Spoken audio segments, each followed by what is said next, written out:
욥기 25장 4절 6절을 중심해서 나의 정체성에 대해서 우리 함께 은혜를 나누고자 합니다. 우리의 삶에서 타인에게 감동을 주는 것이 얼마나 은혜롭고 얼마나 위대한 것을 다시 한번 느끼는 그런 시대가 아닌가 생각합니다.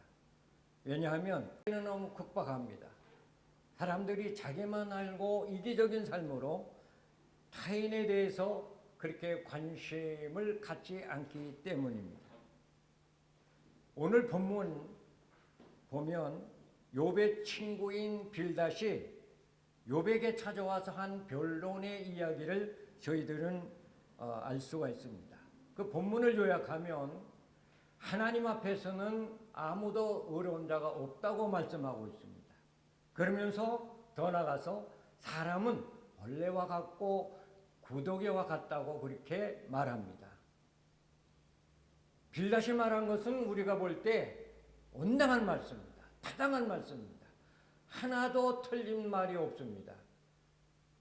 그럼에도 불구하고 욥이 처한 상황 속에서 그 이야기를 들었을 때 욥이 어떻게 생각했을까? 우리는 본문을 봐도 아무리 봐도 한 글자도 틀림없는 진리의 말씀인데도 불구하고 빌닷이 욥에게 한 말씀을 다시 한번 우리가 새겨보면 너무 남을 판단하고 저주하고 격하게 하는 상처를 주는 그런 말씀인 것을 깨달을 수가 있습니다. 사실 빌닷이 욥에게 온 것은 욥을 위로하기 위해서 온 것입니다. 욥이 고난 속에서 허덕일 때 격려하기 위해서 온 건데 격려커녕은 도리어 욥에게 상처를 주는 말을 너무 심하게 했다는 말씀입니다.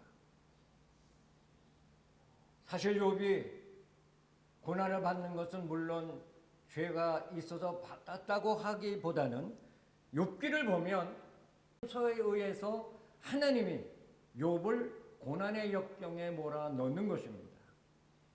그럼에도 불구하고 빌닷은 와서 욥이 죄 때문에 너는 이런 고난을 당하지 않느냐. 뭐 네가 의롭다고 이렇게 떠들고 그러냐. 그러지 마라. 너 죄로 회개하라. 그렇게 빌닷은 욥에게 대해서 강한 어조로도 그를 공격하는 겁니다. 사실 우리가 욥기를 보면 욥이 재산을 다 잊어버렸잖아요. 자식도 아예 잃어버렸잖아요. 그리고 몸에는 악청이 나서 이제 죽을 수밖에 없는 그런 고난의 심령 속에서 정말 힘들어하는 그 욥에게 위로의 말씀 한마디도 없이 계속해서 너는 죄인이요 어렵지 못하다 그러면서 공격한 빌닷의 이 이야기는 오늘 현실 속에서 우리는 어떻게 해석해야 할 것이냐는 문제입니다. 우리는 상대방에 대해서 너무 이해하는 마음이 부족한 것 같아요.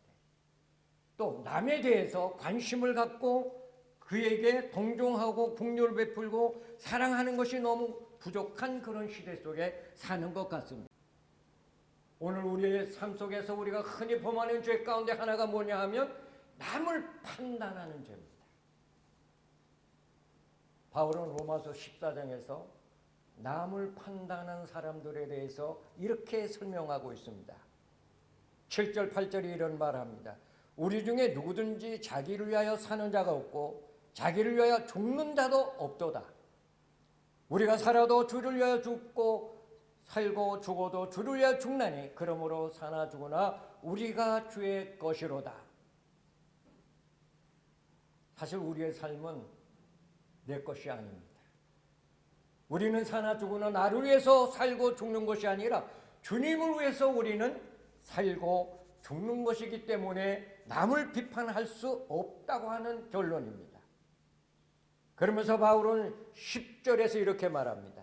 내가 어찌 내 형제를 판단하느냐 어찌하여 내 형제를 없이 여기느냐 우리가 다 하나님 심판대 앞에 서리라 그렇게 말씀하고 11절에 모든 혀가 하나님께 자백하리라 12절 우리 각인이 자기 일을 하나님께 직고하리라고 그렇게 말씀하시면서 13절 상반절에 가서 그런즉 우리가 다시는 서로 판단하지 말고 이렇게 결론을 내립니다. 남을 판단하는 것이 사실은 너무 쉽습니다. 그러나 이것이 큰 죄라고 하는 것을 그렇게 많이 인식하지 못하고 사는 오늘의 현실이 아닌가 생각을 해보는 것입니다. 이제 우리는 어떻게 남을 판단하지 않고 남이 처한 그 공경 속에서 그를 이해하고 사랑하고 그를 긍휼히 베풀고 그를 도와줄 수 있을 것인가? 문제는 좀 간단한 것 같아요. 나의 중심에서 하나님의 중심으로 변화를 받으면 남을 판단하는 죄에서 벗어나지 않을까 그렇게 생각합니다.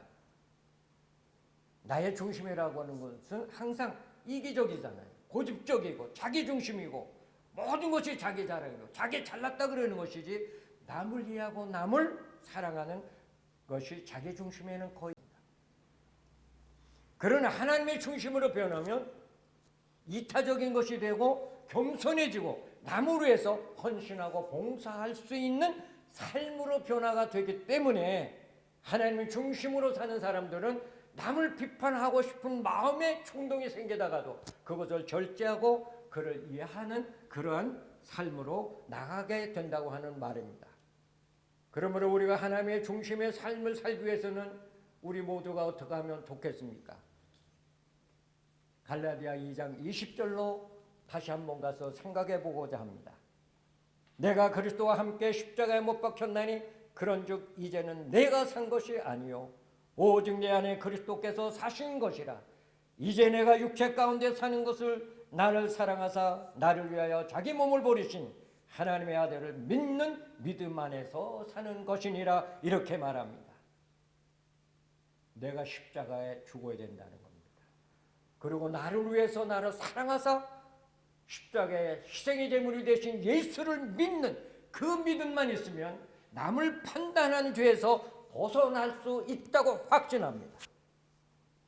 우리는 빌닷같이 남을 판단하는 죄에 빠지지 말고 벗어나서 역경을 처한 그 한 사람의 환경과 상황과 처지를 깊이 이해하고 사랑해서 고난의 구덩이에서 그들을 건져내는 이것이 오늘 우리들의 삶이 아닌가 생각합니다.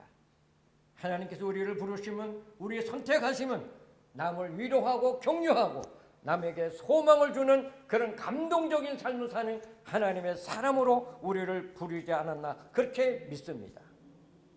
자신의 정체성의 기초가 자기에게 있을 때 남을 사랑할 수가 없습니다. 그러나 내 정체성의 기초가 하나님께 두었을 때 다른 사람을 사랑하고 이해하고 감동을 줄 수가 있습니다. 하나 예를 들어 설명하고 설교를 마무리 짓겠습니다. 아시스의 프랜시스가 제자들과 함께 40일 금식 기도를 합니다. 마지막 하루 39일째 되는 날 한 제자가 허기를 이기지 못하고 수프 끓이는 냄새를 맡고는 그만 수저를 들고 한 숟갈 떠먹었습니다. 이때 함께 금식 기도하던 제자들이 눈을 부릅뜨고는 그 제자를 향해서 미워하기 시작합니다. 이 광경을 본 프랜시스는 아무 말 없이 다시 그 스푼으로 그 수저로 스푼을 떠먹기 시작합니다. 금식 기도하는 제자들이 깜짝 놀라서 스승을 바라봅니다. 이때 프랜시스는 이런 말을 합니다. 우리가 금식하며 기도를 드리는 것은 모두가 예수님처럼 살고자 하는 것인데 굶으면서 이렇게 미워하는 것보다 실컷 먹고 사는 것이 더 낫습니다. 여기서 우리는 우리의 정체성이 어디에 있느냐 따라서 사람을 판단하고 사람을 판단하지 않는다고 하는 것을 배울 수가 있습니다. 우리는 하나님의 사람이기 때문에 하나님의 중심에 기초를 두고 남을 판단하기보다는 남을 사랑하고 격려하고 남에게 감동을 주는 떳떳한 하나님의 사람으로 하나님 사람답게 사는 이것이 바로 오늘 이 시대에 하나님의 사람들의 정체성이라고 저는 믿습니다.